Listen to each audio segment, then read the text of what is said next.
Hey there, my name is Sage and I'm developing my first game, a Mech-Action roguelike called Riot. In this video, I'll be doing a deep dive into how the part system in my game works, and how I've structured it to create hundreds of parts despite being a solo dev. This may be a longer one, so feel free to grab your favorite video watching snack or beverage and we'll get right into it. We'll start by discussing how each individual part works, and then we'll move on to discuss how they're created.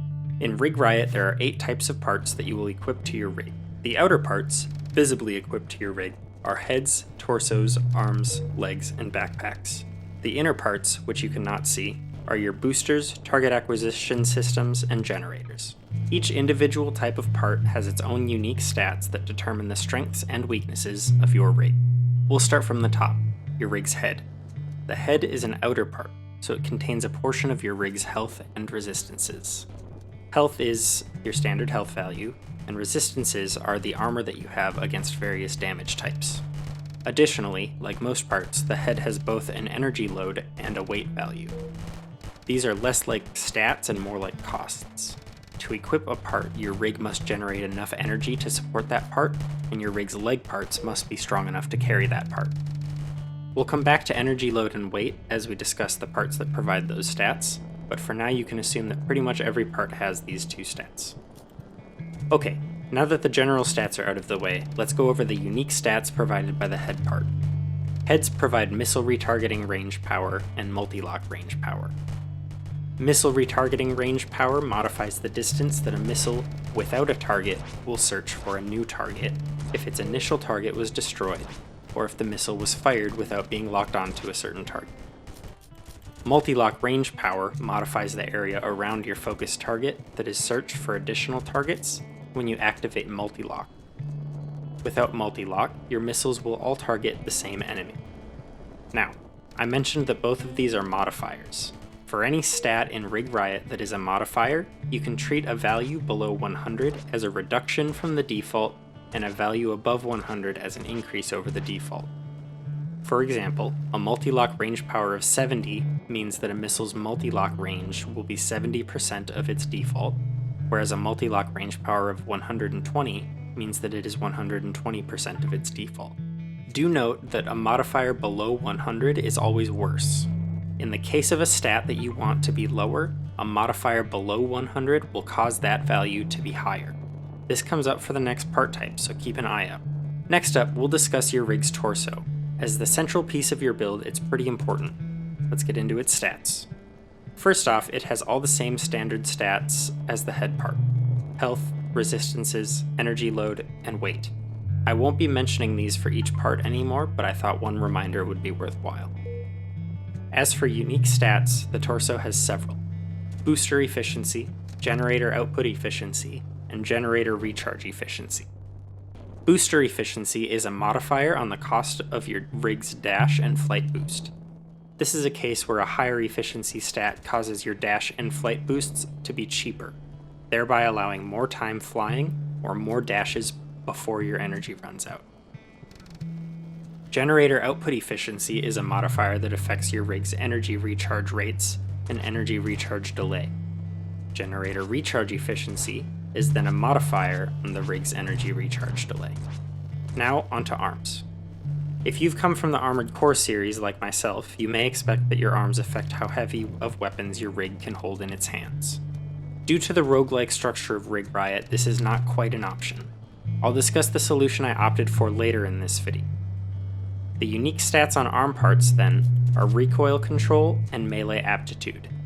These are probably fairly self-explanatory, but both are modifiers, with recoil control adjusting the spread of most gun-type weapons, and melee aptitude adjusting the damage dealt by melee weapons. Okay, this next one is pretty important: the legs. Before I get into the unique stats for leg parts, I want to rip a band-aid off. At this time, I am not planning to have multiple leg types like you would in the Armored Core games. Due to the modular structure of parts in this game, it would introduce some notable complications if I were to try and support different arrangements of legs. This is something I would love to include if I ever make a sequel to this game, or if it does well enough for me to justify DLC content, but as a first-time developer with limited time, I really want to focus on making what I have awesome and polished instead of being too ambitious and never finishing the game. Like most things, it's still not completely off the table given that the main goal is making a game people want to play, but barring major outrage or me finding some way to work on the game full-time prior to release, I really don't see this changing.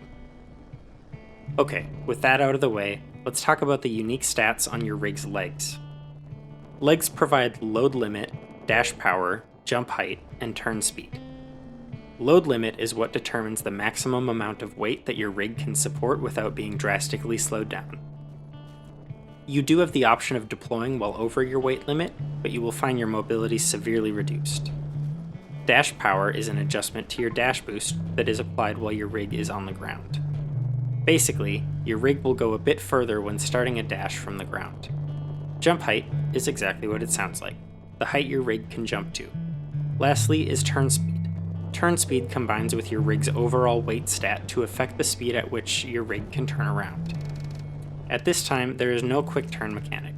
I have not felt it is needed when playing the game myself, but if people feel like it would be warranted during playtesting, there is a chance that it will be added. Now on to the last of the outer parts, the backpack. Backpacks are a bit unique when compared to the rest of a rig's parts, in that they do not all have the same unique stats. In Rig Riot, there are 3 types of backpacks: jump packs, utility packs, and shield packs. Jump packs provide your rig with the ability to perform an additional vertical boost up or down after performing a normal dash boost. This can be tough to get the hang of, but is a powerful mobility option and my personal favorite of the backpacks. Next up is the shield pack. When equipped, the shield pack provides your rig with a recharging energy shield that absorbs damage before it would be applied to your rig's health. Not only is this the only built-in health regeneration available, it also does not allow damage to your rig unless it is depleted, thereby acting as a type of one-shot protection. Lastly is the utility pack, which increases both your rig's weapon capacity and the amount of ammunition found when picking up ammo drops. Now seems like a good time to talk about weapon capacity. In Rig Riot, you do not begin your run with any weapons equipped. You do receive weapons in the armory to start with, but you do not choose them out of a list of owned weapons. Due to the randomness surrounding what weapons the player will find during their run, I knew that I couldn't do it the way AC did. A deeper system would interrupt the game's flow way too much, so I found a compromise. Your rig has a weight capacity that is determined by a combination of your rig's total weight, with heavier rigs having more capacity, combined with how much of your load limit is unused. Basically, a heavy rig will always have a high weapon capacity, whereas lighter rigs can increase their capacity by using less of their maximum weight. Utility packs serve as an additional way to bolster a rig's weapon capacity. A light rig with a utility pack will be able to move quite quickly while also being able to support a ton of firepower. The actual numbers will be subject to balancing, but I think this system serves as a solid compromise that suits both the fast-paced roguelike gameplay and the intentional resource management of constructing your perfect mech. Okay, now onto the internal parts, starting with boosters. First up, I want to mention that internal parts do not affect your rig's health or resistance values, due to being internal. They do have an energy load and weight though. Well, generators don't have an energy load for probably obvious reasons. Anyway, boosters have the most unique stats of any part of your rig. Thrust, which affects your normal boosting movement, flight thrust and energy cost, which affect your flight boosting, and dash boost thrust, duration, cooldown, and energy cost, which of course affect your dash boost. A couple things to note with boosters. Your rig's actual speed is a combination of the various thrust values with the rig's weight, where lighter rigs are faster but heavier rigs have longer dashes. Your rig's turbo boost stats are also derived from these. A turbo boost can largely be thought of as an extended dash boost as far as stats are concerned. Next internal part, the target acquisition system, otherwise known as the TAS or TAS. This determines how effectively your rig can acquire and follow targets based on the range assist stats, as well as how long it takes for your rig to lock onto a target with a missile launcher. While you have an enemy targeted, you also have an indicator of what range category the enemy is currently in, so that you can stay at your rig's optimal combat distance. Lastly, we have the generator, arguably the most important part of your build. This provides your energy capacity, effectively your stamina bar, your energy recharge rate, your restart rate and initial capacity, as well as your energy weapon boost, All of these stats combine with one another in fairly intuitive ways to determine your maximum energy load, recharge delay, empty recharge delay, and more. Energy Weapon Boost is a modifier to the damage your rig deals with energy weapons, but I am considering removing it. There isn't really an equivalent stat for kinetic and explosive weapons. However, I'm open to opinions regarding this. Okay, that's all the parts. I know it's a lot to think about, but I think that's part of the fun in a mech game. Feel free to leave any additional questions in the comments if you'd like clarification on anything. Next up, I'll be discussing the process that goes into generating all of these parts and giving them unique, diverse stats. One of my favorite things about playing a mech game is the feeling of acquiring new parts and comparing them to what I have.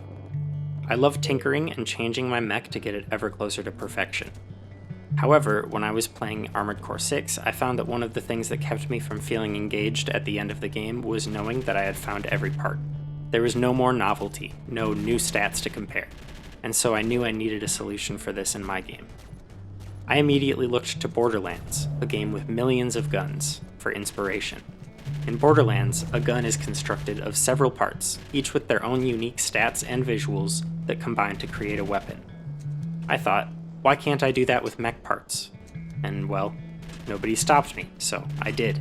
In Rig Riot, every mech part is composed of a series of what I call shells, which are component pieces derived from a set of parts, which have their own impact on the resulting part's stats. I know that's confusing, so as an example, let's go through how arm parts are constructed. An arm part is composed of a shoulder shell, an upper arm shell, and a forearm shell. A shoulder shell affects both recoil control and melee aptitude. An upper arm shell affects only recoil control, and a forearm shell affects only melee aptitude. Each of these shells could come from any set of parts in the game. An arm part with a scrapper shoulder will have different stats than a part with a scout shoulder, and the same goes for any shell on any part. By combining shells from different sets of parts, I can create tons of parts with unique stats and visuals without having to make each part by hand. By the end, I want to enjoy this game too, so I had to create a system that could even surprise me. Now, on top of that, I wanted there to be even more possibilities, so I also added a system wherein parts can drop with mods of varying rarity. These don't affect the visuals of the part, but they do act as a sort of tuning system where you can, over time, get each part in your build to align even more perfectly with your ideal setup. This helps keep that feeling of excitement alive even past the point of having a standard build you're happy with. What if you find a part with a mod that makes it even better? Most of the mod stats are passives, which affect your rig like any other stat. However, I am also planning that the player will get access to even more powerful part mods with active effects by playing an extra tough endgame difficulty mode that unlocks after defeating the final boss for the first time. I know a loot grind like this isn't for everyone, but I really just wanted to make a mech game that didn't feel like it had to end once I'd found all the secrets and bought all the parts. I do plan that there will be meta progression unlocks that help you tune your drops to be more likely to result in specific pieces you're looking for though, so don't feel like it's too high of a mountain to have to climb if you have specific goals for your build. Alright, that's about it for this video. If you're excited about this game and want to learn more, you should subscribe to this YouTube channel and wishlist the game on Steam. You should also leave any feedback about the game in the comments. I read them all, for better or worse. You are also welcome to join the game's Discord, where you can hang out and tell me what I should change about the game in real time. I hope to have news about the closed playtest relatively soon here, but I'm going to try not to tease it too much until I have concrete info. Suffice to say, I'm working on it, but work and life refuse to slow down, even for solo game developers doing their best. See you next time.